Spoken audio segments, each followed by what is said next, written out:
Muito bem, vamos então agora para a segunda parte da aula 3. O tema da aula é a inerrância e a infalibilidade da Bíblia.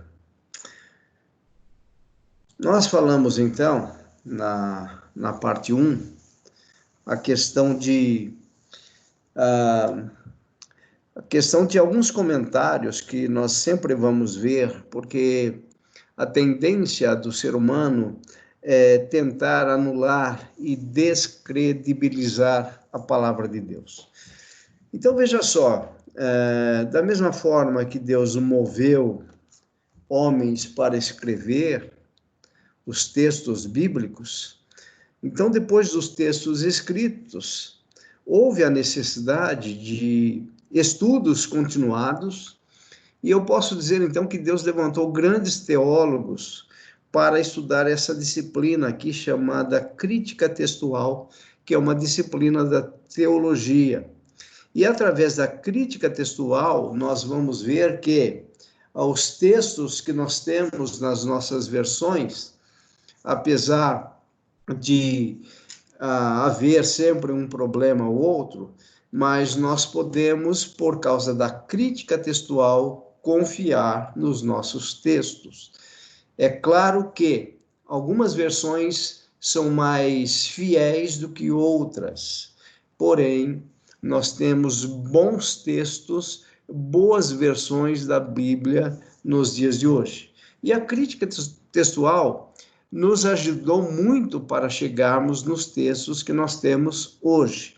Então, vamos começar nessa segunda parte, conceituando, então, conhecendo o que seja esta disciplina, esta parte da teologia, esta parte da bibliologia, tá?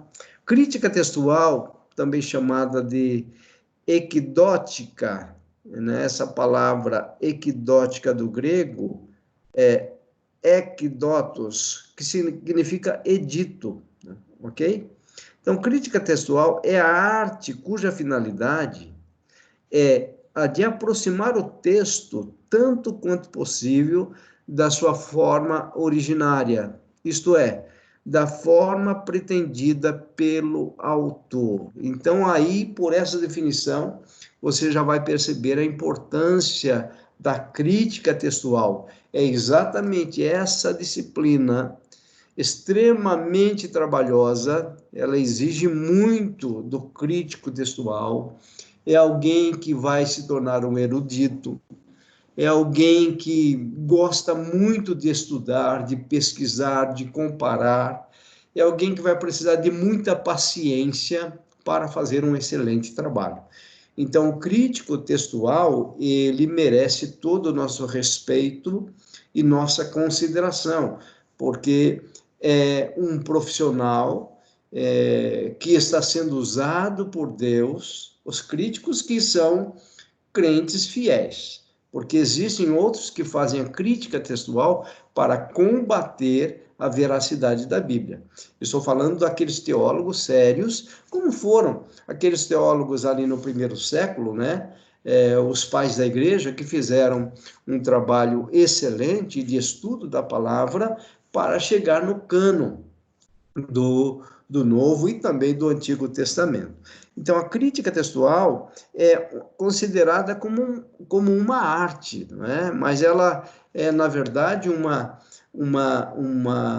forma de trabalho, uma modalidade de trabalho em que o crítico ele vai, então, analisar o texto palavra por palavra, versículo por versículo, vai comparar, e a intenção qual é?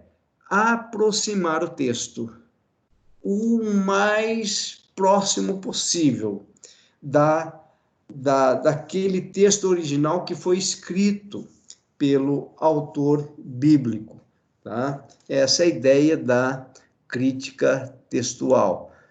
Vejam, portanto, a crítica textual é um método utilizado para determinar o que os manuscritos originais da Bíblia diziam.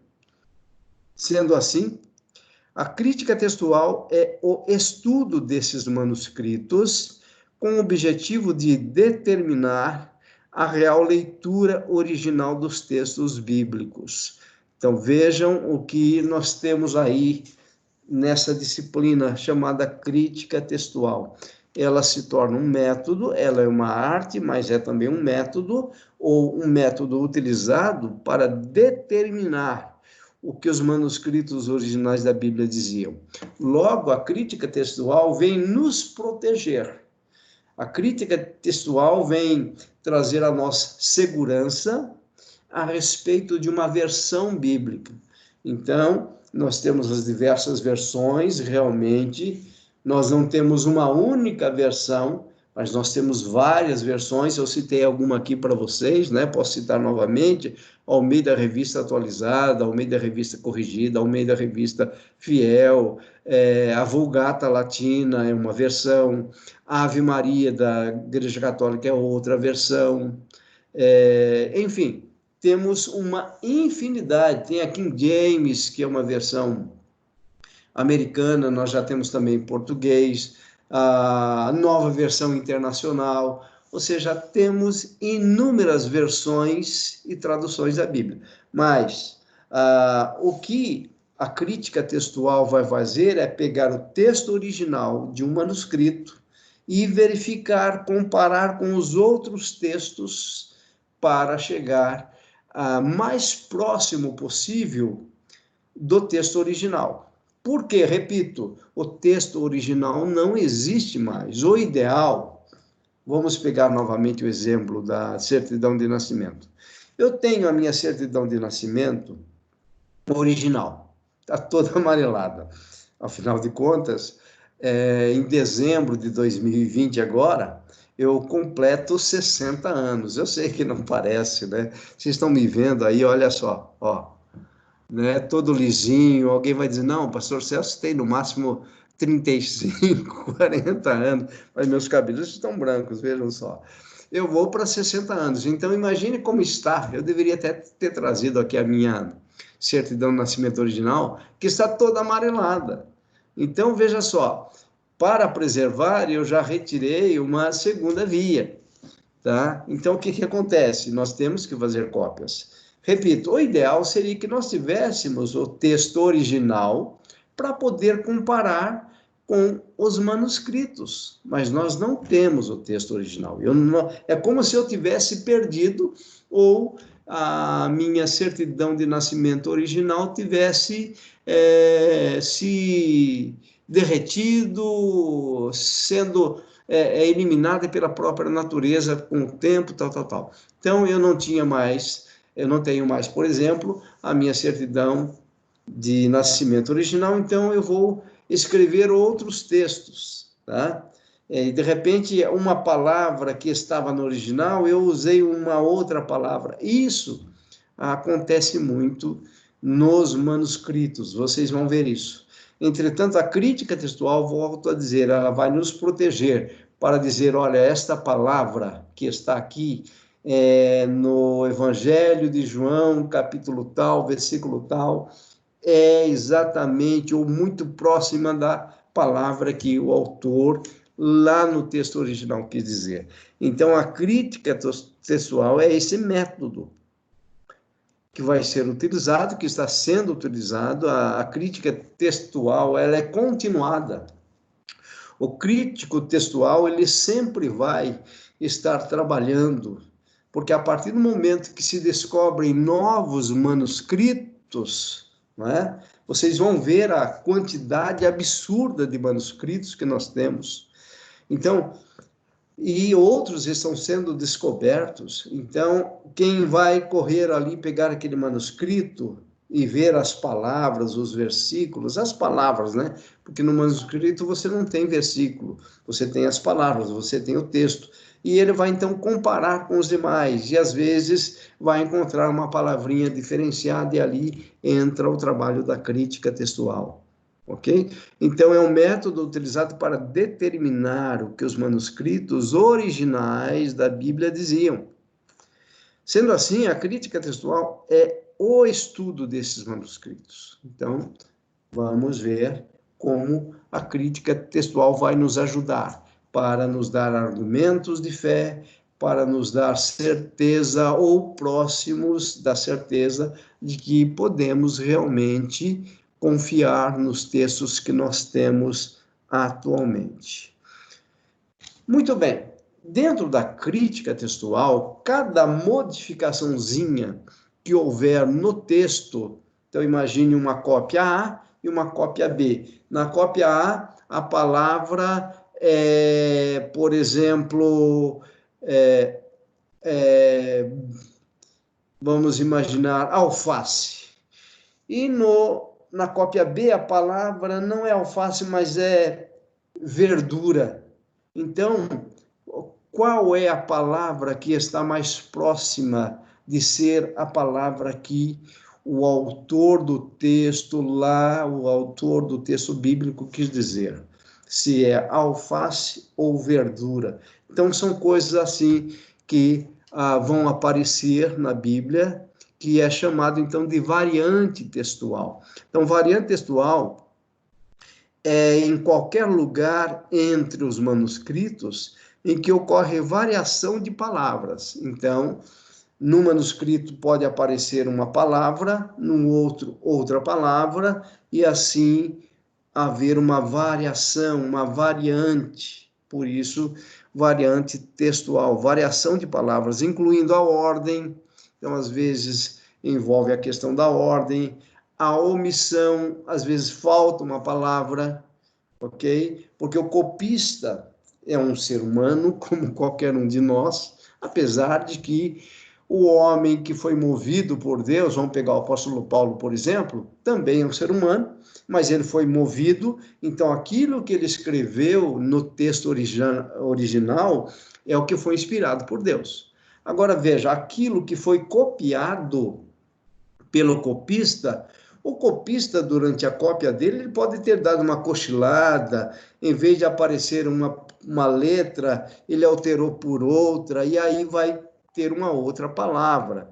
Então, vai acontecer uma variação, incluindo a ordem, a omissão ou acréscimo de palavras, até mesmo a diferença entre soletragem. Então, tudo isso acontece durante as cópias. Tudo bem? Então, se nós tivéssemos apenas uma cópia, seria mais fácil, nós teríamos poucas variantes. Mas a partir do momento que eu tenho 10 cópias, a possibilidade, porque veja, cada cópia é feita por um escriba, por um copista, ok? Então, se eu tenho 10, eu posso multiplicar o número de erros por 10, a não ser que os 10 estejam 100% concentrados. Repito, por que no original não tem erro? Mas nós não temos original. Por que não tem erro no original? Porque eles foram movidos por Deus. O copista não foi movido por Deus. Ele teve uma tarefa ali de copiar o texto. E nessa tarefa de copiar, o copista A, por exemplo, fez a cópia dele, procurou ser o mais fiel possível. Mas num texto grande é possível que ele tenha errado uma palavra, tenha trocado uma letra. É essa a ideia de variante textual. Aí o copista B vai copiar do copista A, também já provoca mais 2, 3 erros. E assim o número de variantes vai aumentando gradativamente, como vocês vão ver, tá? Aqui, porém, repito, não fiquem com medo, porque a crítica textual nos protege. As variantes textuais no Novo Testamento aparecem quando copistas fazem intencionalmente ou acidentalmente, geralmente é mais acidentalmente, apesar que quando o copista é fiel, a intenção dele é de melhorar o texto, ok? Não aquele copista do diabo que estaria mudando todo o texto, isso você não encontra, ok? Então, os copistas fazem intencionalmente ou acidentalmente mudanças de um texto quando são reproduzidos. Não esqueçam que o copista está copiando, tá? Essa é a ideia. Ele está copiando, como nós não temos os originais, ele vai copiar das cópias que já foram feitas. Então, durante o processo de cópias dos textos, vai haver mudança. Você mesmo, se eu te der, por exemplo, uma avaliação, né? E essa avaliação vai ser a cópia de 10 páginas. Então, imagine você copiando 10 páginas de um livro.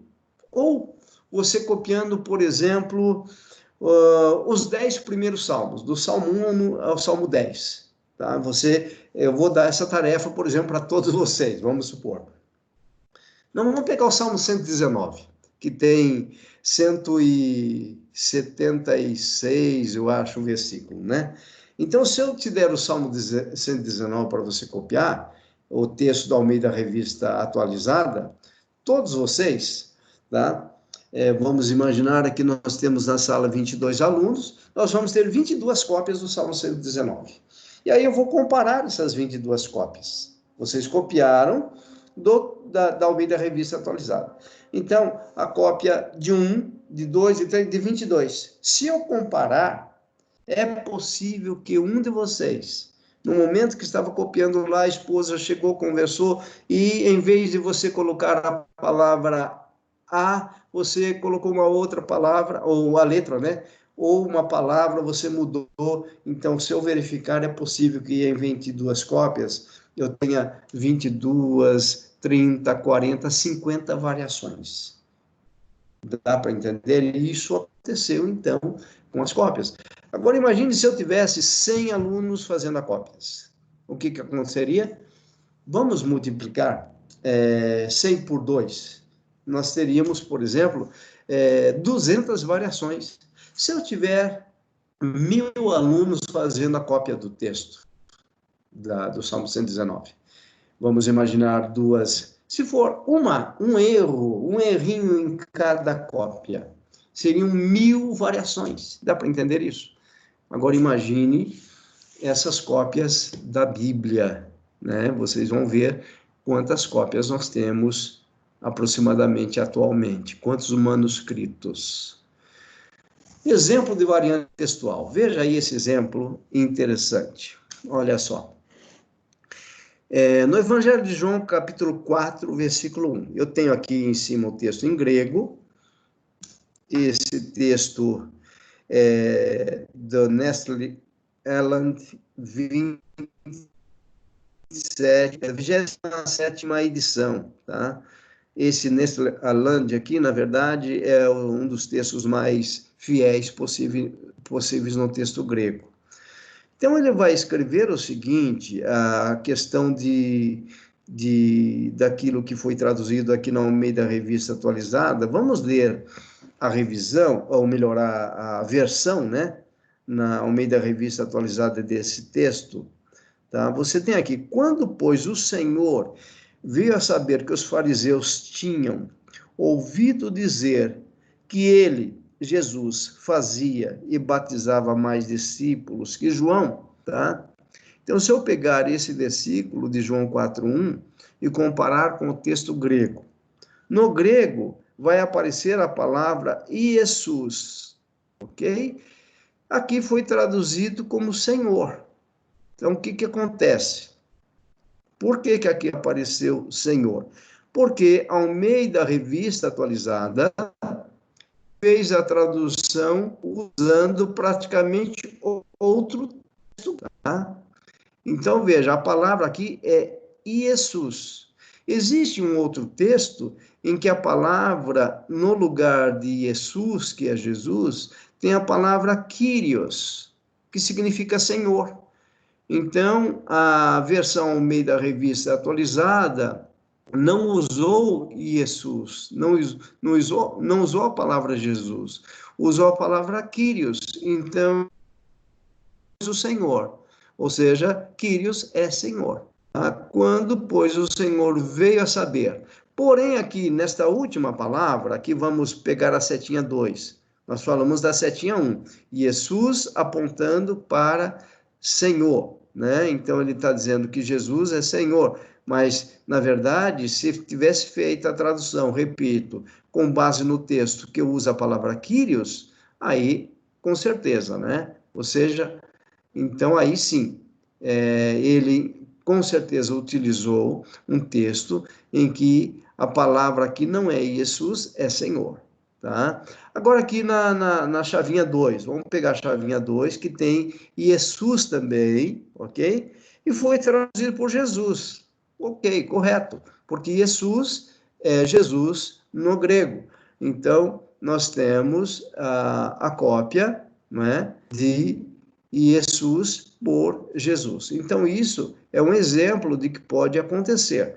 Então, agora vamos imaginar que em 1000 cópias, aqui em cima, tá?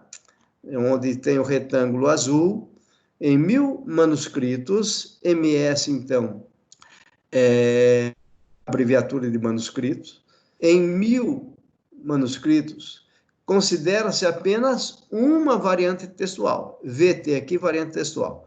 Então, veja só, vamos imaginar que em 1000 cópias aparece Kyrios, né? E lá na 11ª vai aparecer Jesus. Não significa 1000 variantes, significa o quê?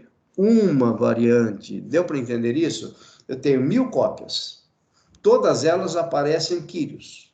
Aí eu vou ter mais 1000 cópias, todas elas aparecendo Jesus. Então, apesar de serem 2000 cópias, vamos dizer assim, 2000 manuscritos, eu tenho uma única variante. Qual é a variante? Onde nesses primeiros 1000 cópias, nessas primeiras 1000 cópias, nesses primeiros 1000 manuscritos, aparece Kyrios, nos demais aparece a palavra Jesus. Então, é uma única alteração, é uma única variação, é uma única variante textual. Então, isso é muito normal existir entre as cópias. Agora, veja, sendo Kyrios, sendo Jesus, é isso que importa para nós, altera o texto? Não. Então, vejam, vocês vão ver que 99%, isso já vai trazer tranquilidade para vocês. 99% das variantes textuais, tá, não prejudicam o texto. Apenas algumas que podem trazer um problema no texto, porém, através da crítica textual, a gente consegue resolver esse problema. Portanto, volto a dizer, as versões que nós temos, elas estão, principalmente, quanto mais passa o tempo, mais a crítica textual se desenvolve, ou seja, mais nós vamos ficando tranquilos com relação às nossas traduções, com relação às nossas versões. Então, pode acontecer isso, num texto grego ou num manuscrito aparecer a palavra Kyrios, e no outro aparecer a palavra Jesus. Agora, se aparecesse, por exemplo, Kyrios aqui, e aparecesse, por exemplo, a palavra Satã aqui, isso não existe, né? Não aconteceu isso, não tem isso nos textos, ok? Alteraria completamente, mas Jesus é Senhor, logo não há nenhum problema, é uma variante textual que não tem significância para alterar o texto. Isso nos conforta e isso não compromete, portanto, o texto. Aqui eu procurei ilustrar para vocês, né, de uma forma mais lúdica, a questão do original e das cópias. Então, aqui, o original, como eu disse, não existe mais, então cortei com um X vermelho.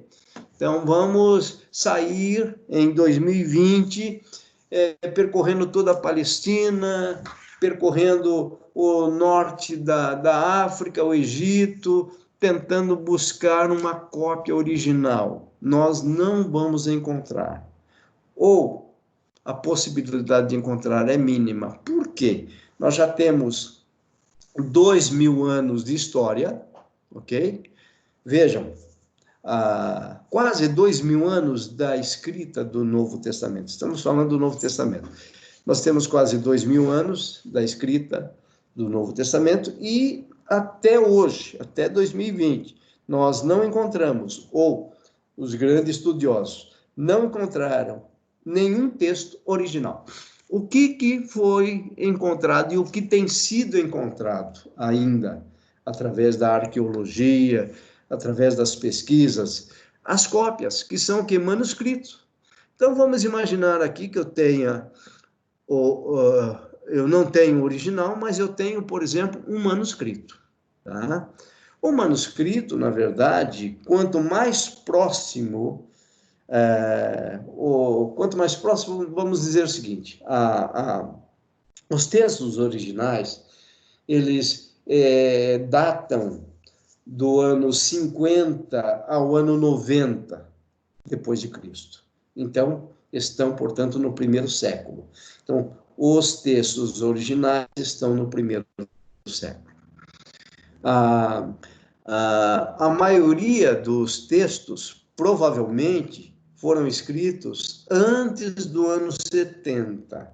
Por que que os teólogos defendem essa teoria? Porque se algum texto bíblico fosse escrito depois do ano 70, certamente esse autor bíblico relataria a destruição do templo de Jerusalém e da cidade que ocorreu no ano 70, comandado pelo general Tito, quando então o exército romano, que nós já falamos para vocês, esse exército invadiu Jerusalém, destruiu a cidade e destruiu o templo. Então veja, nenhum evangelho, nenhuma carta, nenhum escrito, nem mesmo Apocalipse relata isso, tá? Aí você fala, poxa, mas Apocalipse provavelmente é datado de 90. 90 é depois de 70. Mas veja, João estava isolado na ilha de Patmos. E ninguém mandou um WhatsApp com a fotografia da destruição do templo para João. Logicamente, então, ele não sabia dessa informação, ele foi isolado na ilha de Patmos. Então, Apocalipse também não relata. Mas os evangelhos, os sermões escatológicos de Jesus, ou o sermão escatológico de Jesus, relatado em Marcos 13, Lucas 21, Mateus 24, Jesus fala da destruição do templo. E ele diz o seguinte, não passará esta geração até que tudo isso aconteça, tudo isso referindo-se aos acontecimentos iniciais que ocorreriam com os judeus. Então, se você considerar ano 30, por volta da morte de Jesus, a ano 70, de 30 a 70 são 40 anos. 40 anos é o período de uma geração bíblica. Existem outros estudos, né? Mas uma das definições do período de uma geração é de 40 anos. Então, Jesus fala o seguinte, não ficará pedra sobre pedra. Ele profetizou a destruição do templo no ano 70, ok? Não passará essa geração. Então, no ano 70 realmente ocorreu. Então, vamos imaginar o seguinte, que os textos bíblicos, os originais, foram escritos, então, entre o ano 50, o ano 70 e Apocalipse no ano 90. Tudo bem? Primeiro século. Agora vejam, o primeiro manuscrito nós já vamos encontrar ali no segundo século.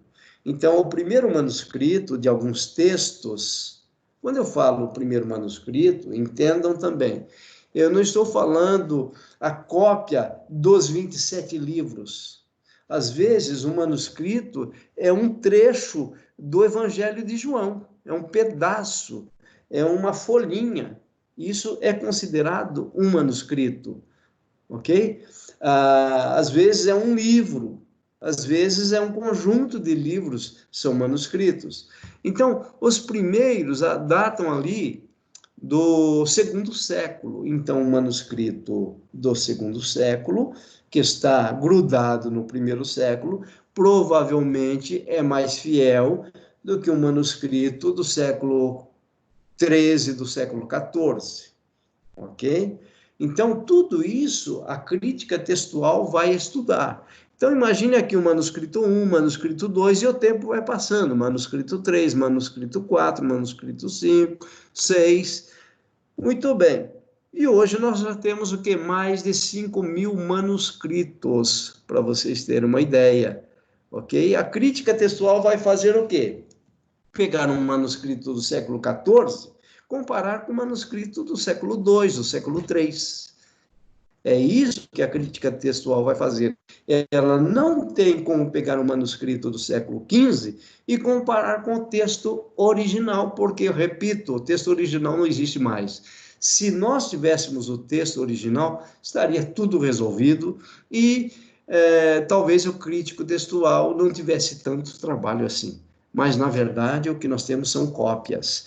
Então, vejam só, mais de 5.000 cópias nós temos hoje. Então, aqui, ó, essa informação que eu coloquei aqui embaixo. Num período, né, num período de 8 séculos, então, vamos lá, do século II ao século IX, vamos dizer assim, o que nós temos? De 6 a 10 diferença por capítulo. Então, se nós pegarmos essas diferenças por capítulo, né, nesse período, nós vamos ter 2.000 variantes textuais. Deu para entender o que está acontecendo aí? Nós temos um número imenso de cópias em 8 séculos, tá? Então, repito, cada copista fazendo uma cópia da cópia. E aí nós vamos ter o que? Aqueles errinhos que normalmente acontecem. Então, nós vamos ter por volta de 2.000 variantes textuais, 2.000 erros.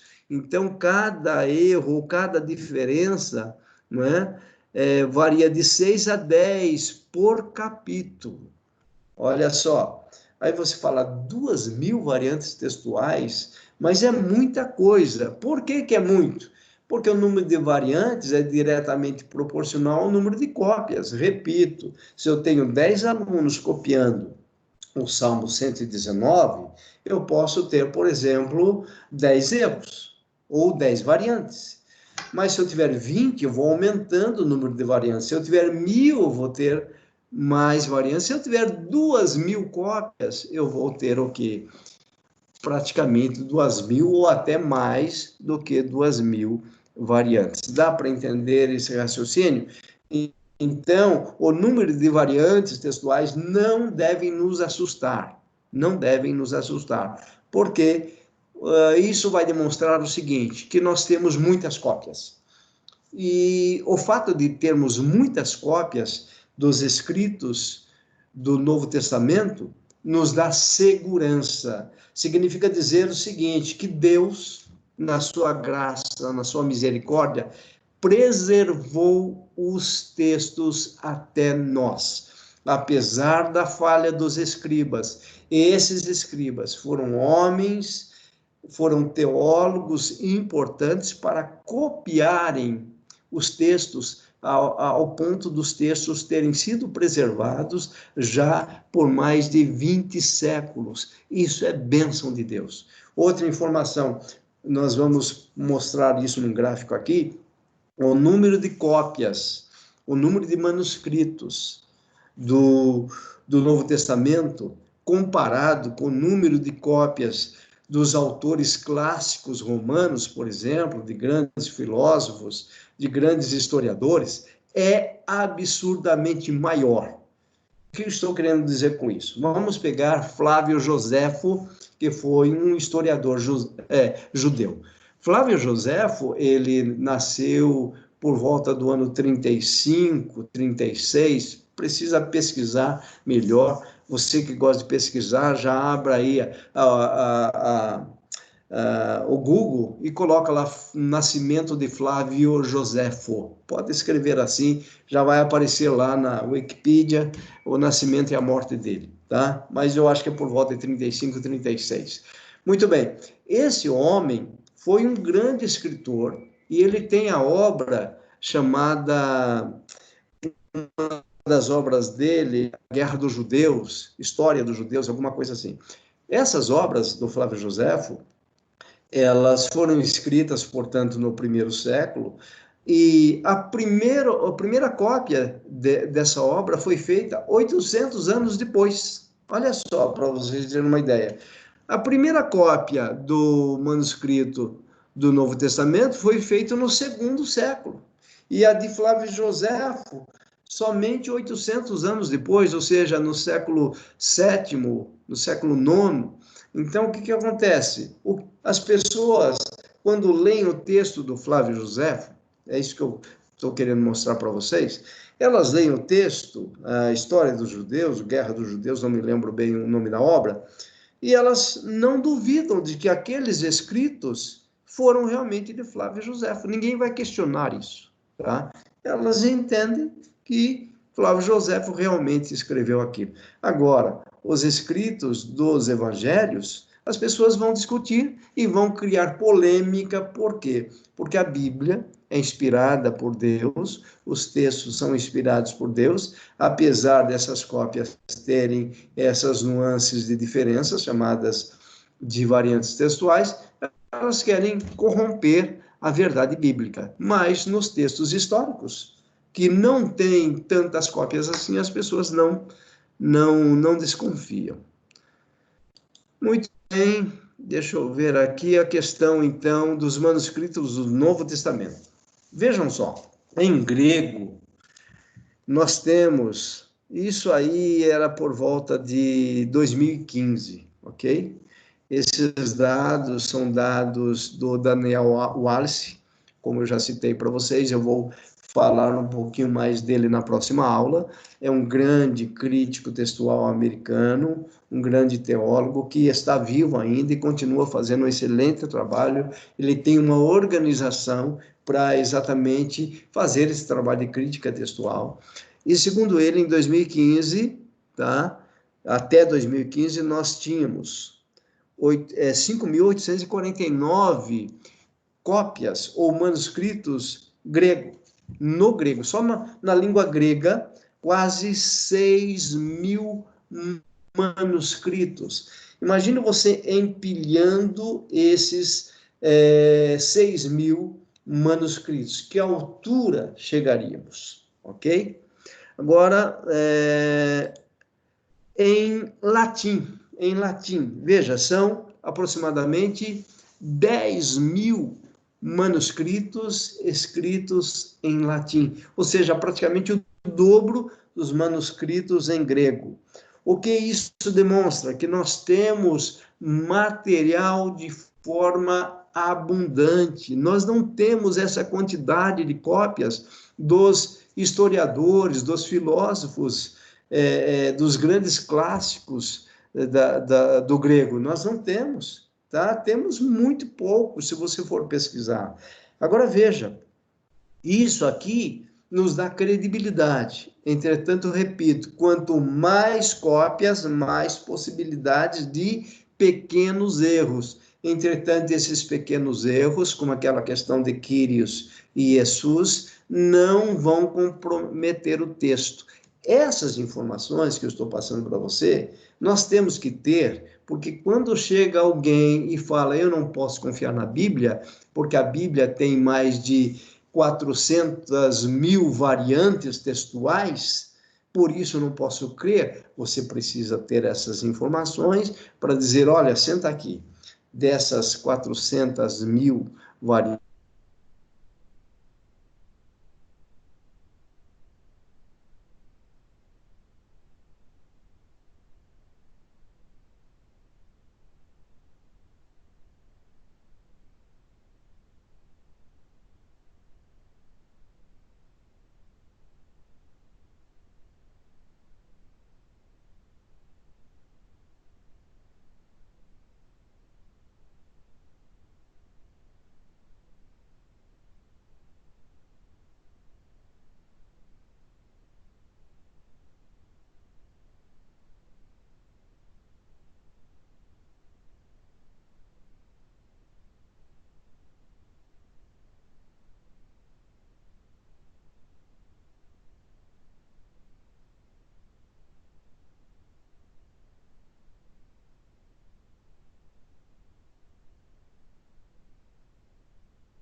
Sumiu tudo aqui.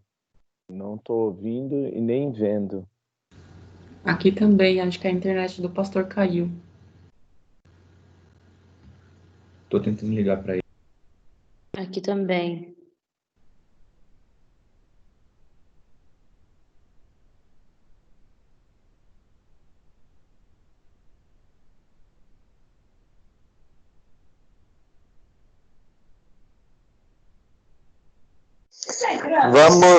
Vamos orar e aguardar o pastor. Amém.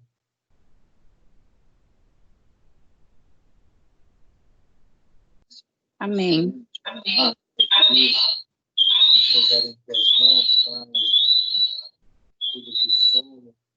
Ai, mas saiu aqui.